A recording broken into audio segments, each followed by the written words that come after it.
Assalamualaikum warahmatullahi wabarakatuh. Saudara-saudaraku yang saya cintai, saya banggakan, bertemu lagi dengan saya, Agus Semar dari lereng Gunung Selamet di Banyumas, Jawa Tengah. Hari ini, hari Kamis, tanggal 11 Juli 2024. Pak Qurtubi, Ketua FPI, kembali muncul ke permukaan terkait dengan Kiai Maduddin Usman, terkait dengan polemik nasabnya para Habib Alawi.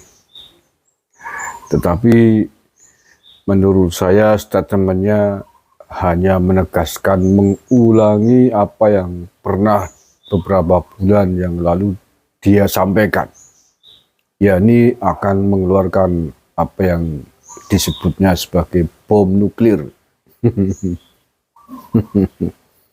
Bom nuklir apa mercon, Pak? Mercon cengisan cara wong Banyumas.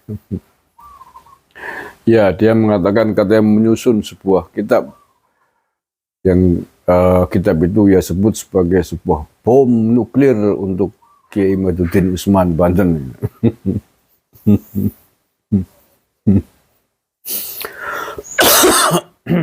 Aduh. Cak dulu udah mengatakan begitu, diulangi lagi. Tapi lebih tepatnya adalah bom, bukan bom nuklir, mercon cengisan gitu. Ini Pak Qurtubi kalau cara wong Banyumasnya kayak kaken bledek orang hutan gitu.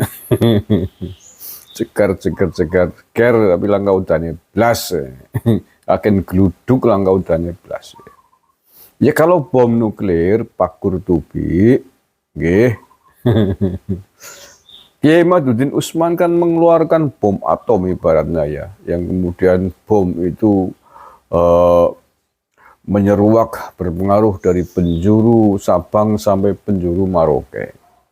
Tanpa kuar-kuar tetek mengek, cukup dengan membuat sebuah karya tulis yang kesimpulannya adalah membatalkan nasabnya para Habib Alawi. Ya, kalau panjenengan mau membuat bom yang sama yang sampean sebut sebagai bom nuklir, ya sudah tinggal disusun.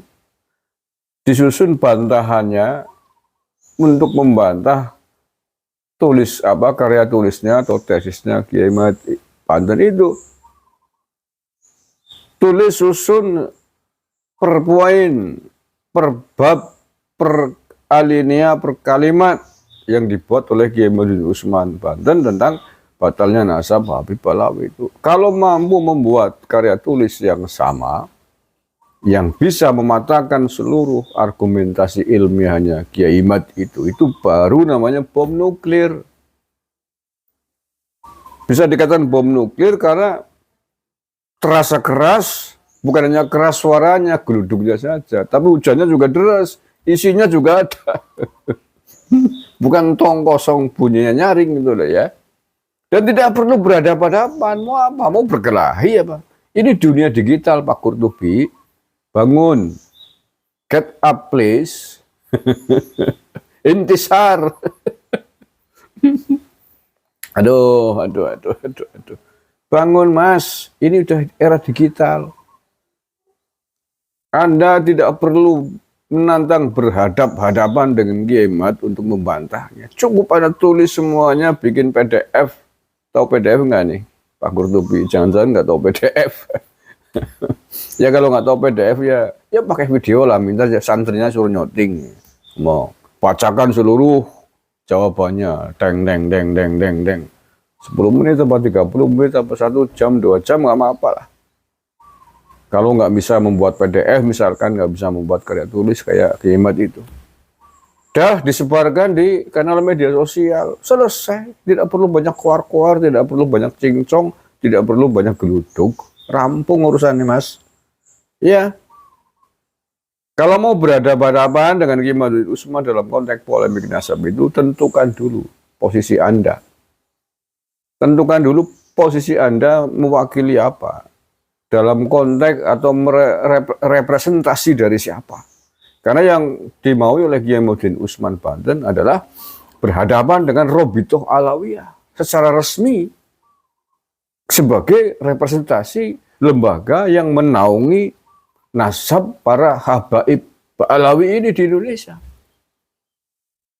Ya, nah, kalau Anda sanggup membawa surat secari kertas bahwa Anda min Bani Alawi juga, segala pernyataannya adalah dalam konteks mewakili secara resmi lembaga Robito Alawiyah dengan segala macam konsekuensi, resikonya, dampak dan akibatnya, oke, nggak apa-apa.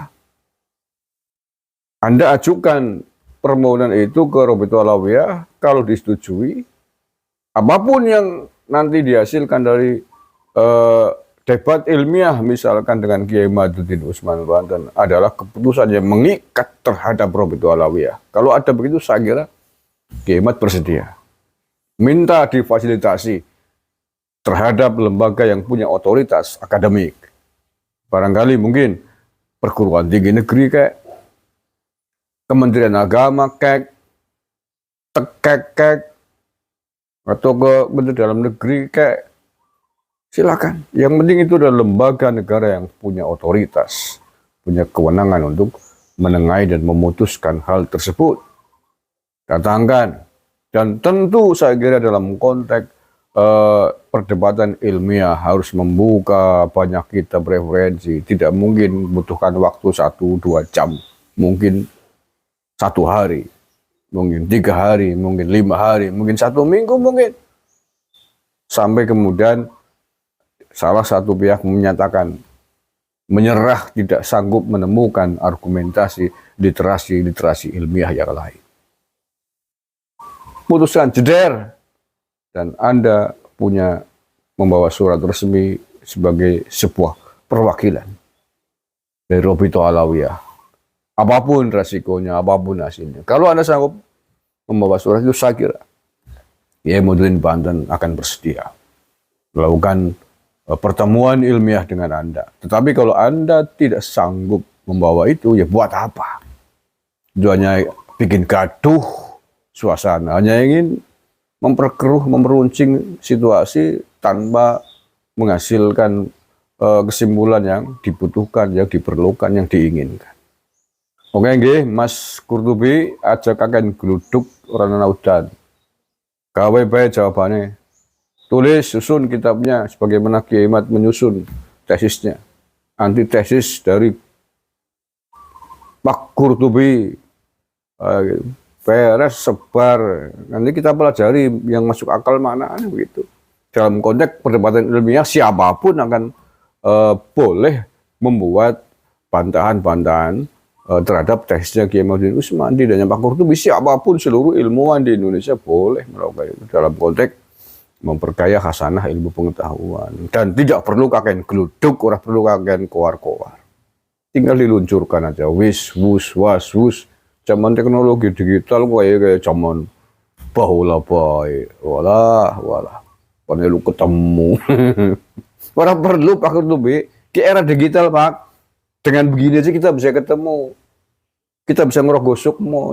Sekarang ini kita bisa ngerogoh sukmo, bisa saling melihat dari belahan bumi yang satu ke belahan bumi yang lain tanpa dibatasi oleh ruang dan waktu, ibaratnya begitu. Ini bukan zaman khilafah Utsmaniyah masa lalu yang harus bertapa 40 hari 40 malam untuk bisa ngerogoh sukmo, untuk bisa berkomunikasi dengan orang lain di belahan bumi berbeda, Pak.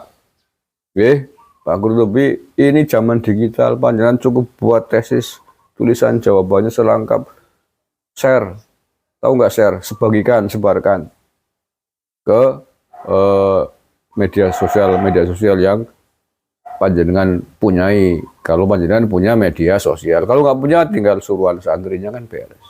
Gampang kan? Oke, terima kasih. Mudah-mudahan tidak lagi ada geluduk-geluduk tanpa hujan. Lebih baik tanpa geluduk, rasakan geluduk, rasakan labder, tapi sing penting ada hujan gitu aja. Sing penting hujannya udah geluduk.